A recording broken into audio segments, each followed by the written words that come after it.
I've been on my quest to brew gluten-free recipes, and today it all comes to a head as I attempt to brew up my first gluten-free beer. Follow along as I talk about what it takes to brew a gluten-free beer and show you how I did it using some easily accessible but unique ingredients. I'm Trent Musho, and this is The Brew Show. Let's make gluten-free beer.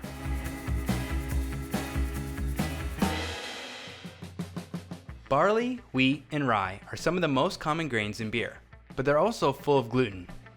In most cases, the grain bill is the only area you need to worry about when it comes to brewing gluten-free. Hops, water, and even some yeast are free of gluten. But that grain bill can be tricky, especially if you've never brewed a gluten-free beer before. When you plan to brew a gluten-free beer, you're immediately hit with the challenge of creating a sugary, fermentable wort without those key malts, and that still has the body, mouthfeel, and look of a normal beer. Let's take a look at some alternatives that GF brewers use, some of which you might actually have in your kitchen cabinet. Base malts.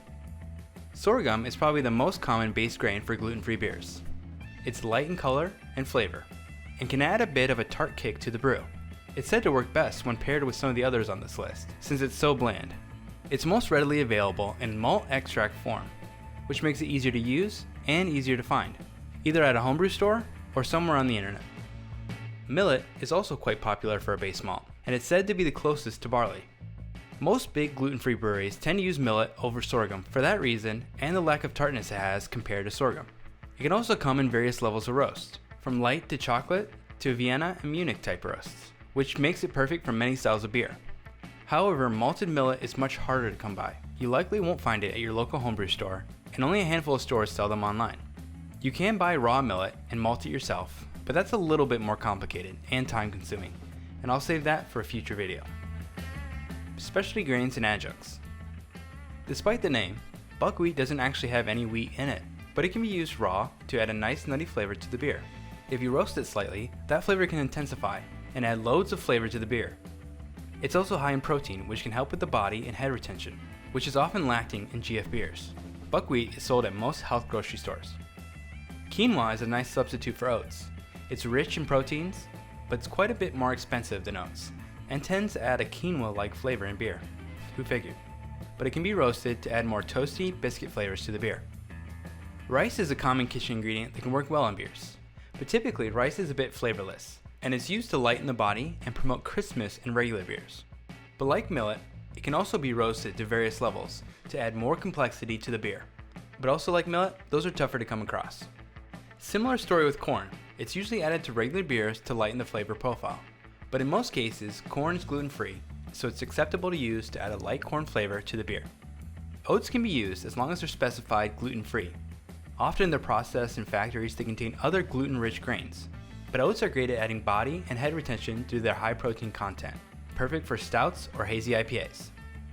Amaranth, lentils, and chestnuts are all often used to add protein to the beer, which, if you haven't guessed by now, is a big part of brewing gluten-free. They help to make that sorghum or millet base not so thin, and make your beer taste and feel like a real deal beer. You can roast these to various levels to add more complex toast or nutty characteristics to the beer. So while the options may seem a bit odd to a typical brewer, really the options are not as complicated as you might think. If you go the millet route, there are a ton of options that are pretty close to what you would get for a normal beer. And you might even be able to adapt a recipe you already have to a gluten-free one that's at least pretty similar.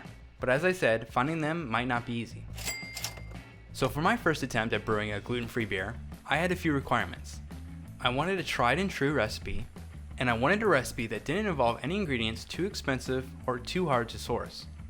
And luckily, the fine folks at Ground Breaker Brewing in Portland, Oregon have released one of the recipes for homebrewers to use.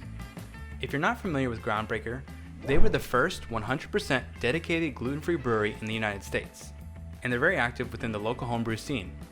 In 2017, they released this basic beer recipe to the public, and it's one that uses easy to find ingredients, and it's perfect for the first-time gluten-free brewer like myself. So with the recipe in hand, I got to work pulling the ingredients and testing it out for myself. It was actually a super interesting process. Let me show you how to brew it yourself.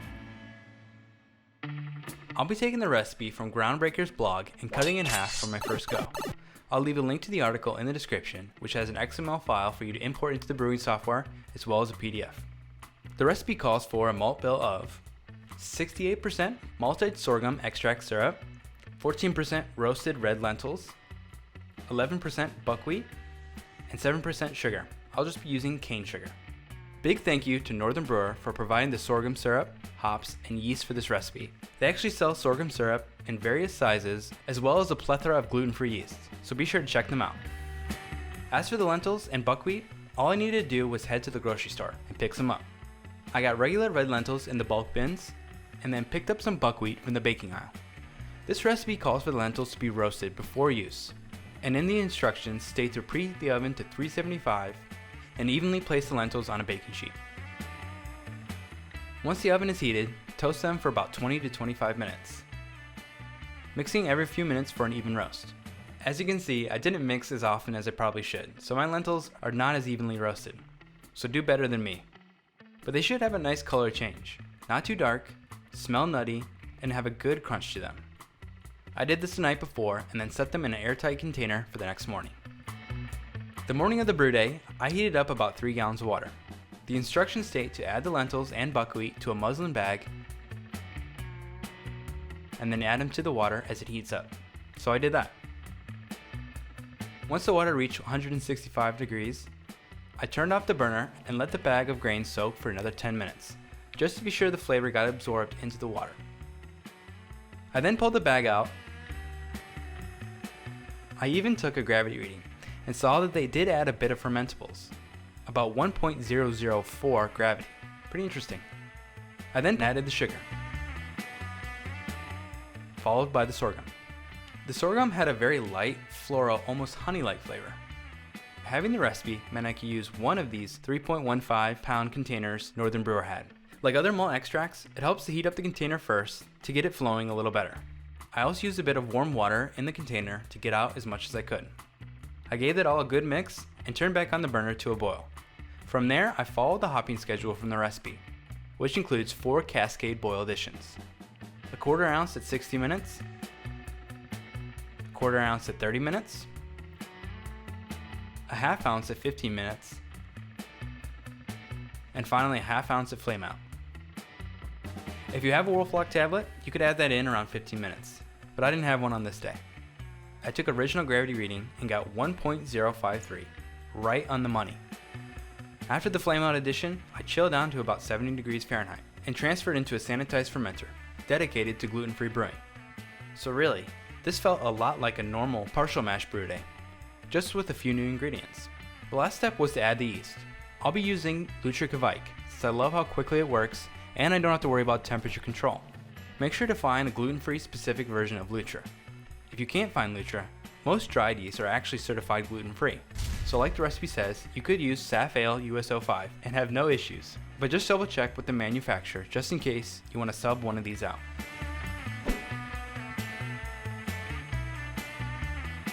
With the yeast in, I closed the lid and set it in a warm area for a day or so. 2 days in, it was time to dry hop. The recipe actually says to dry hop at the end of fermentation, but I didn't have a good no oxygen method for dry hopping. So by doing it about halfway into fermentation, I hoped active fermentation would keep oxidation at bay. I added a half ounce of Cascade into a sanitized muslin bag, quickly opened the fermenter, tossed in the bag, and closed it back up. I let that ferment out for the rest of the week.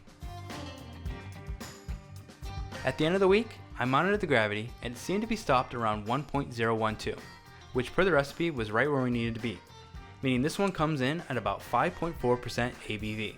I was so excited to see how this came out, so I went ahead and kegged it up and got it to serving pressure ASAP.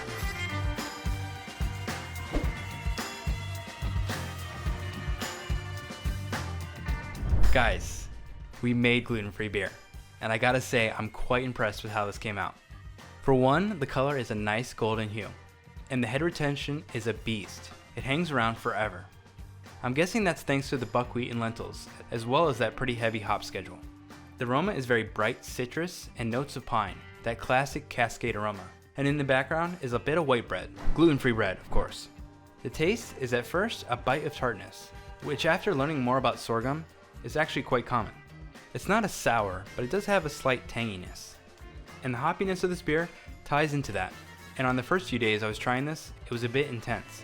But as this sat in the keg, and I did the occasional pull of the PRV, that harshness mellowed out, and this became extremely drinkable.